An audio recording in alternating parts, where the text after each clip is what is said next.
Alam mo naman ang ugali ng mga Pilipino. Nakalusot. Baka ako makalusot din. Mahirap naman mag-init-initan ng ulo dito. Malamig na lahat ng ulo niyo. Pero ako talagang, chairman, malungkot ako. Malungkot ako sapagkat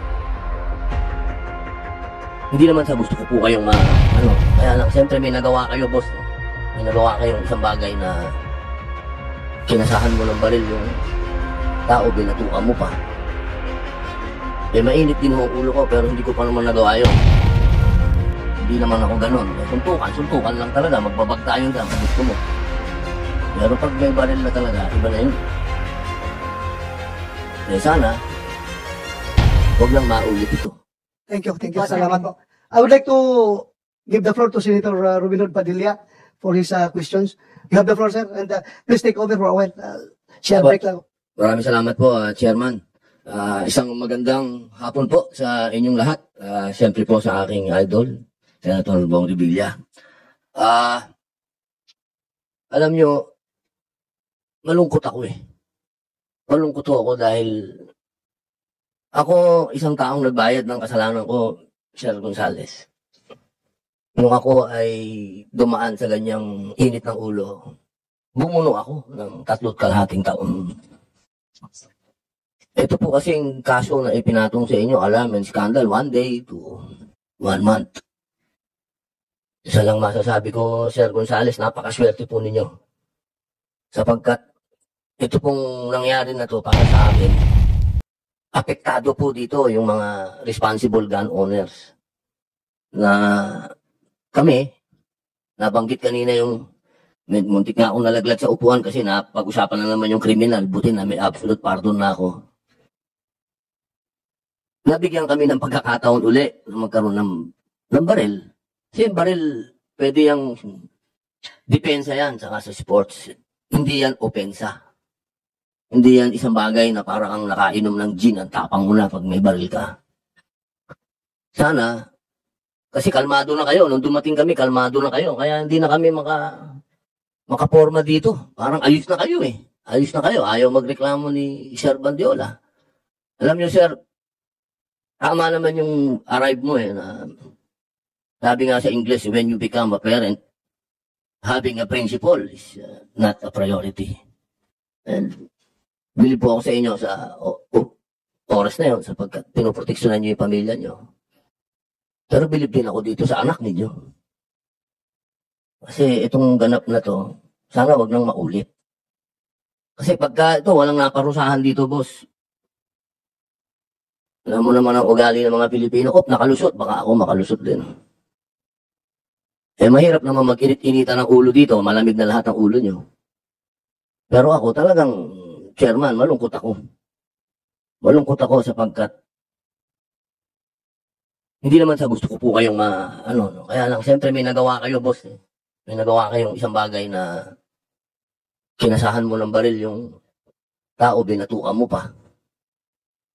Mainit din ang ulo ko, pero hindi ko pa naman nagawa yun. Hindi naman ako ganun. Suntukan lang talaga. Magbabag tayo lang kung gusto mo. Pero pag may baril na talaga, iba na yun. Sana, wag nang maulit ito. Tapos napanood ko po kayo, sabi nyo doon sa isang interview nyo, babarilin nyo talaga. Your Honor, i-disable ko lang siya kung talaga susugurin niya po ako. Kasi sabing inamin naman po niya kanina nung wala pa po kayo. Susunggaban niya ako talaga. Susugurin niya ako. Pero babarilin nyo? Sa paalam po, siyempre. Para i-disable lang po. Kasi galing po ako sa opera tsaka may edad na rin po ako eh. Bakit po ba kayo naglabas ng baril? Kasi susugot po siya sa akin. Pagbaba ko po kasi nanlilisik yung mata niya. Ang matawad ko pong hiningi kanina, ulitin ko po sa inyo. Yung pong nabatukan ko, naglabas ako ng baril at nagkasa. Nagkasa po ako para huminto lang po siya ng pagsugod sa akin. If ever susugod siya.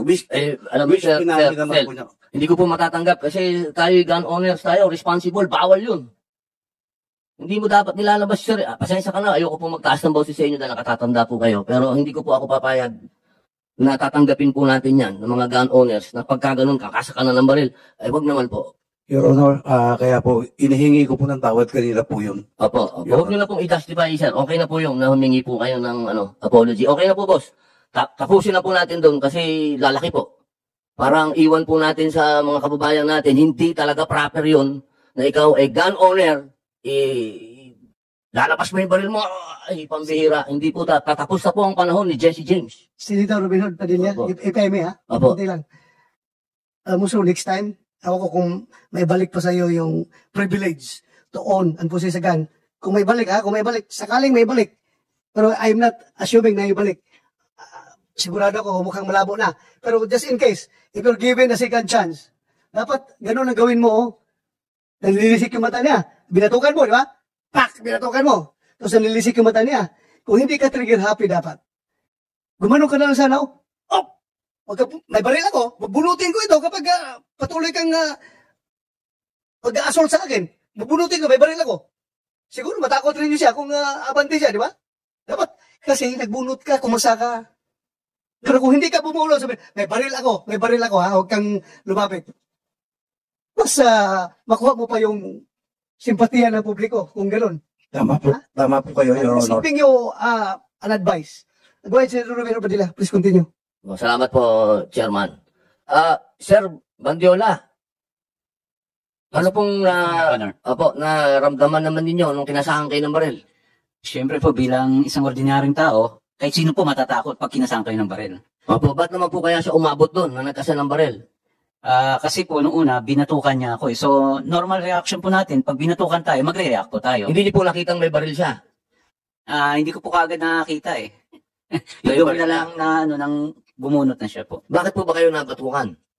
Dahil doon nga po sa pagtapik ko sa kotse niya nang pumasok siya sa bike lane, yun na po na alanganin na po ko sa pinasukang yung space po, alanganin na talaga na pwede nga po ako matumba, na makatama ako ng tao o matumba po ako sa kotse niya at masagasaan po ako. Ay, inaamin niyo rin po na uminit din ang ulo po ninyo.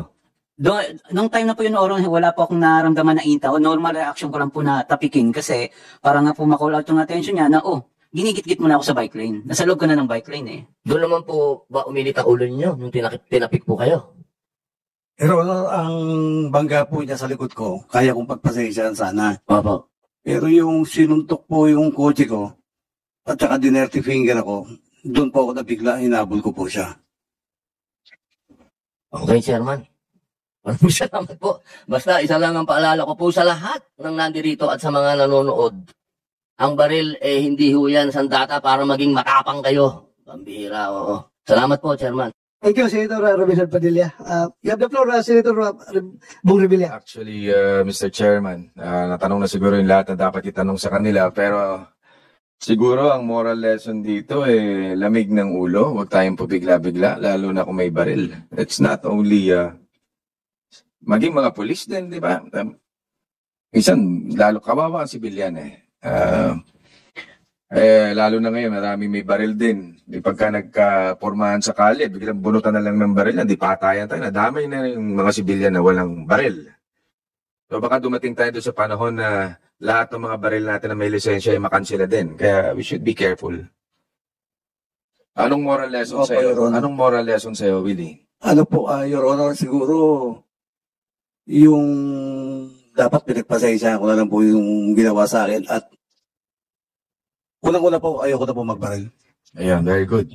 Siguro ba sa iyong pananaw, sa tingin mo ba dapat kang managot sa batas? Opo, may kasalanan po ako nagawa po, inaamin ko po yun. Aminado po ako, Your Honor.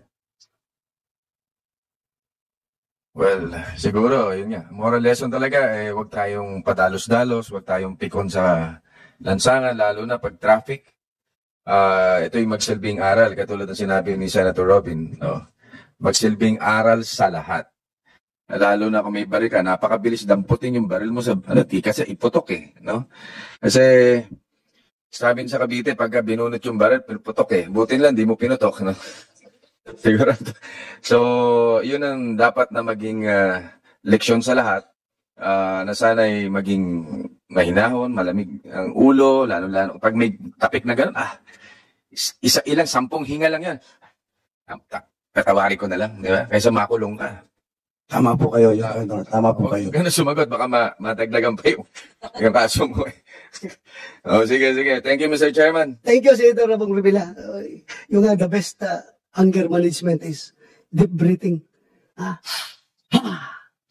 tatlong deep breathing, wala na. Tapos yung galit mo, wala na. Hindi mo na nababatukan dapat yun. Imbis na bumaba ka sa kotse kagad, doon ka, standby ka sa kotse. After ng tatlo, wala na. Hindi ka na bababa. Bye-bye. Meron ka na. But anyway, Senator, Attorney Victor Llamas, Juan Victor Llamas, you want to say something, sir? From DLG? Magandang hapon po sa inyo, Yes, po. Senator Bato, Senator Robin Hood, Have the Senator floor. Villa. Maraming salamat po dito po sa pagkakataong ito. Nagkaroon po tayo ng ganitong hearing para maliwanagan po yung mga pangyayari po. No? Una rin po, gusto ko rin pasalamatan yung PNP dahil po sa kanilang aksyon na pagsampa ng kaso. Bagamat nung una ho ay ayaw magreklamo, mag-file ng complaint. Pero ganun pa man dahil po sa direktiba rin po ng aming departamento, kailangan ho magsampa ng kaso para ipakita rin po natin sa PNP na talaga pinoproteksyonan natin ang publiko. Kaya ginawa rin po yun maganda rin po ang ginawa po ng ating kapulisan po doon. At tungkol po naman po doon sa mga firearms, ayan po yung pag-aaralan po lahat po ng departamento, ng PNP, revistahin po natin yung ating pong rules po tungkol po doon sa gun ownership po. Maraming salamat po. Narinig mo man lahat, di ba? Yung mga sinasabi kanina. Siguro kung meron kayong magandang proposal, this committee is willing to accept all your proposal at pag-aralan namin dito.